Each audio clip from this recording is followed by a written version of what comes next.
Hi students, अगर आपने अभी तक मेरा चैनल सब्सक्राइब नहीं किया है so I request you to first subscribe and like, और तब उसके बाद आप वीडियो देखिए, जिससे मुझे भी एक एनर्जी की तरह काम आएगा कि आप लोग लाइक कर रहे हैं। इसका मतलब है कि मेरी मेहनत सफल हो रही है और मैं ऐसे ही आपके लिए न्यू वीडियोस बनाती रहूंगी। तो students, first like, subscribe and then see the video. Students, इस वीडियो को लास्ट तक देखिएगा क्योंकि लास्ट में मैंने इसके क्वेश्चन आंसर्स भी दिए हैं। Hello friends, I am back with the part 2 of chapter 1 standard 7। सो हमने बात की थी last time life of the people at the time of Harshvardhan. अब हम जानते हैं कि हर्षवर्धन के बारे में जिसने लिखा था थोड़ा उसके बारे में इंफॉर्मेशन जान लेते हैं। हुआंग सांग एक चाइनीज ट्रैवलर थे। हुआंग सांग वो इंडिया आए थे जब हर्षवर्धन का समय था और उन्होंने बुद्धिज्म पढ़ा नालंदा यूनिवर्सिटी में 5 साल के लिए। अब हम थिंग्स टू नो के बारे में देखेंगे। थिंग्स टू नो में हुआंग सांग के बारे में थोड़ा बताया गया है डिटेल में। हुआंग सांग stayed in India for 15 years. 15 साल तक वो इंडिया में रहे और अलग अलग प्लेसेस में गए। He has described the social and political religious condition, और उन्होंने अपनी बुक में लिखा कि उस समय समाज, पॉलिटिकल यानी गवर्नमेंट, रिलीजियस मतलब धर्म की कंडीशंस क्या थी उस समय। इन 645 CE वो वापस चाइना गए, वाया मतलब सेंट्रल एशिया से होते हुए, and took with him many books, और वो अपने साथ बहुत सारी बुक्स ले गए। रेलिक्स एंड स्टैचूज, रेलिक्स मतलब बहुत ही फेमस चीज, and statues. During his stay he attended the 6th Buddhist religious congregation, और जब वो वहां इंडिया में रहे उन्होंने 6th बुद्धिस्ट रिलीजियस कांग्रेगेशन यानी ये मीटिंग, एक धार्मिक मीटिंग अटेंड की थी, यानी उन्होंने उस मीटिंग में वो शामिल हुए थे प्रयाग में। अब हम देखते हैं कि हुआंग सांग ने उस समय अपनी बुक में क्या नोट किया था। हुआंग सांग ने एक पहला पॉइंट नोट किया था कि जब मैं हर्षवर्धन के समय काल में था तब टोटल 100 बुद्धिस्ट मठ बनाए गए थे। लोग जो वहां के थे बहुत ही सिंपल, पायस मतलब पवित्र, और पीसफुल मतलब शांति पसंद करने वाली लाइफ जीते थे। By the rules of good moral conduct and justice, और उनके जो सिद्धांत थे, जीने का नजरिया था, वो बहुत ही ईमानदारी से अपनी जिंदगी जीते थे। कोई धोखाधड़ी, जेलसी, गुस्सा कुछ नहीं आता था उन सबको, और वो न्याय से रहना सीखते थे। उस जमाने में चीटिंग या प्रॉमिस तोड़ना बहुत बड़ा पाप मान जाता था, यानी अगर आपने चीटिंग की या प्रॉमिस तोड़ा तो एक पाप के बराबर था वो। अब हम पढ़ेंगे नेक्स्ट। आपने कन्नौज के बारे में तो पढ़ ही लिया, अब हम पढ़ेंगे एक नई स्टेट, क्योंकि चैप्टर का नाम ही है 2 स्टेट्स, यानी पहली स्टेट तो हमने कन्नौज पढ़ ली, अब सेकेंड है Vatapi. When King Harsh was ruling over his empire in North India, जब किंग हर्षवर्धन नॉर्थ इंडिया पे राज कर रहे थे, तभी किंग पुलकेशी II उस साउथ इंडिया में राज कर रहे थे।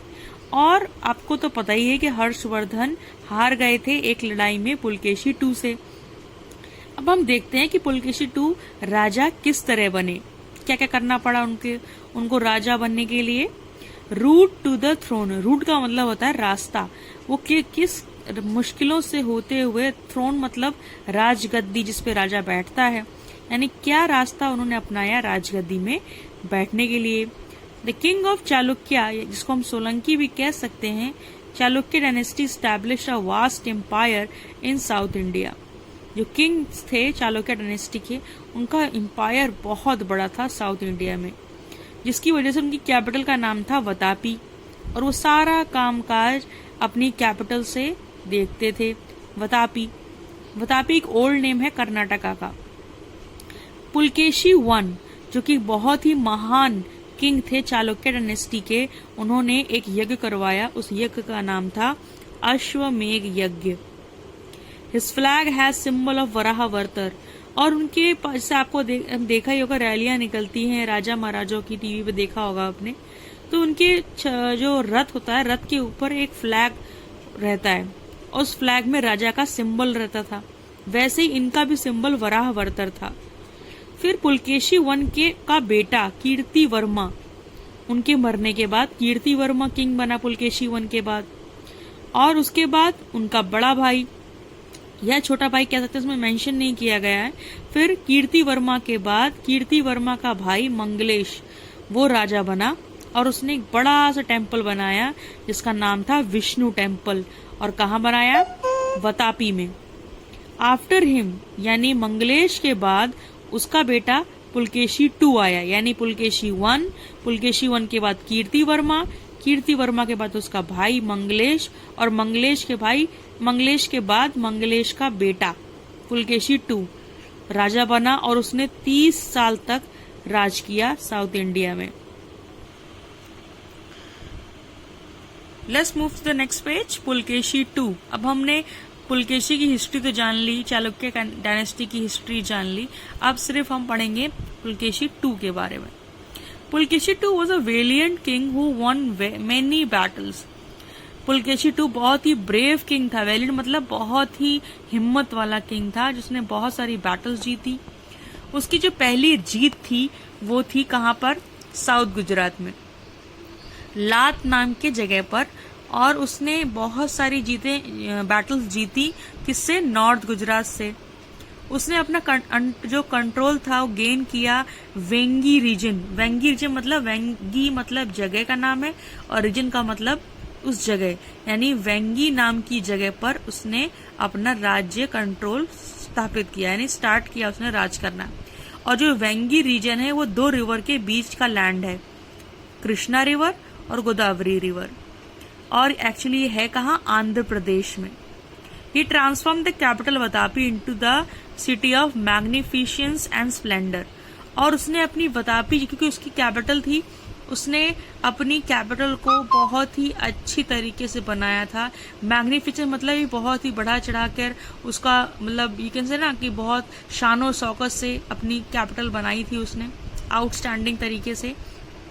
The army of Harshvardhan and Pulkeshi too fought a great battle near river Narmada in which the former was defeated. Army जो थी एक्चुअली पहली बार लड़ाई जब हुई थी तो वो कहाँ हुई थी? हर्षवर्धन की आर्मी के सामने पुलकेशी टू की आर्मी थी। कहाँ थी? रिवर नर्मदा के पास। इसमें लिखा है विच द फॉर्मर मतलब पहला, यानी हर्षवर्धन हार गए थे। और यहीं से हर्षवर्धन का जो किंगडम बढ़ना स्टॉप हो गया। अब किंगडम तो आगे बढ़ नहीं पाएगा क्योंकि वो हार गए। सो यहीं तक उनका किंगडम रहा, यानी नर्मदा के लेफ्ट साइड तक हर्षवर्धन का और नर्मदा के राइट साइड तक पुलकेशी टू का। यानी नर्मदा के राइट साइड से पुलकेशी टू का किंगडम चालू होता था और नर्मदा के लेफ्ट साइड तक हर्षवर्धन का किंगडम खत्म होता था। Let's move to the next paragraph. Pulakeshi two was not only a great warrior but also a lover of art. Pulakeshi two को सिर्फ लड़ना पसंद नहीं था बल्कि आर्ट पेंटिंग करवाना और खुद करना दोनों पसंद था। कि वह वतापियन धारापुरी उनके समय में ही बनाई गई थी। ड्यूरिंग हिज रीन लिखा है ना, इसका मतलब है उनके समय काल में। The famous cave of Ajanta उसी समय पेंट की गई थी। इन हिज ट्रैवल हुआंग सैंग भी वहां गए थे पुलकेशी टू के ग्रैंडर यानी उनकी यू कैन से कैपिटल को देखने। और उन्होंने अपनी बुक में लिखा भी है कि पुलकेशी टू ने अपनी जो कैपिटल है बहुत ही चमचमाहट वाली हालत में, या यू कैन से बहुत ही अच्छी तरीके से साफ सुथरी एंड बहुत ही कहते हैं ना जो चीज़ हमारे बहुत नियर बाय या फिर कह सकते हैं जो हमें बहुत लाइक हम किसी चीज़ को करते हैं उसको हम बहुत संभाल के रखते हैं, वैसे ही उन्होंने अपनी कैपिटल को बहुत संभाल के अच्छे से मेहनत से बनवाया था। The king of Chalukya dynasty was a follower of Hinduism. और किंग ऑफ जो चालुक्य डायनेस्टी थी वो हिंदुइज्म धर्म को मानती थी। उनके समय पर बुद्धिज्म धर्म बहुत डाउन चला गया और एक नया धर्म आया, दिगंबर जैन धर्म बहुत ही पॉपुलर हुआ उस समय। हर्षवर्धन और पुलकेशी टू दोनों ही एक ही समय काल के रूलर थे, यानी एक ही समय पर दोनों एक नॉर्थ इंडिया में राज करते थे हर्षवर्धन और साउथ इंडिया में Pulakeshi two. However Harsh fought few battles. Harshvardhan, अगर हम कंपेयर करें पुलकेशी टू और हर्षवर्धन को, तो हर्षवर्धन ने कम लड़ाइयां की हैं और पुलकेशी टू ने थोड़ी ज्यादा। ही फाइनली मेट हिज एंड, और फाइनली में उनका अंत आया 642 सीई में, जब उनकी लड़ाई पल्लवा किंग ऑफ कांचीपुरम से हुई और उसमें वो हार गए और उनकी डेथ हो गई, और उसके 5 साल के बाद किंग हर्षवर्धन की डेथ हो गई। सो यहाँ पे हमारा चैप्टर फर्स्ट एंड होता है। I hope you have understood each and every line. जो भी डाउट्स आपको समझ में ना आए, कमेंट सेक्शन में आप मुझसे पूछ लीजिए। मैंने प्रॉमिस किया था कि इस वीडियो के लास्ट में क्वेश्चन आंसर्स भी हैं, और आप देख सकते हैं चैप्टर 1 के मैंने question answers, question plus answer दोनों ही लिख दिए हैं। सो आपको ये सब बस कॉपी करना है। पहला क्वेश्चन है, what was the difference between Pulakeshi two and Harshvardhan personality, उसका आंसर दिया हुआ है। सेकेंड क्वेश्चन है, why did Huang Tsang carry books and relics and statues back with him to China, उसका आंसर्स भी दिए हुए हैं, आप क्लियरली देख सकते हैं। ये था आंसर नंबर 1 और ये है आंसर नंबर 2। आंसर नंबर 3 की तरफ बढ़ते हैं स्टूडेंट्स। क्वेश्चन नंबर 3 है, whom did Harsh think of freeing after ascending the throne, हर्ष ने क्या सोचा राजगद्दी में बैठने के बाद। नेक्स्ट 4 नंबर का क्वेश्चन है, name the place written by emperor Harshvardhan, उसका आंसर दिया हुआ है। Then question number 5, which caves were constructed during Pulakeshi two reign. Then why was Harsh not able to defeat Pulkeshi II, question number 6. Then question number 7, why was there war between Harsh and Pulkeshi II. 8th question, what was the difference between present day universities and Nalanda universities, इसमें 3 points दिए हैं मैंने students, आप इसको देखकर लिख लीजिएगा। फिर question number 9, which deeds of public welfare had Harshvardhan done, उसके बारे में ये आंसर्स दिए हुए हैं।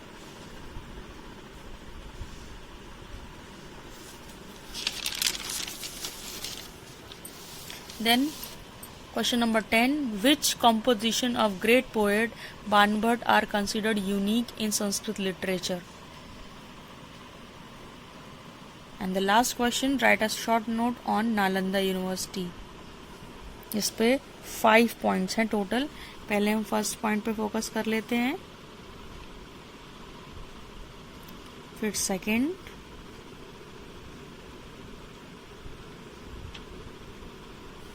थर्ड,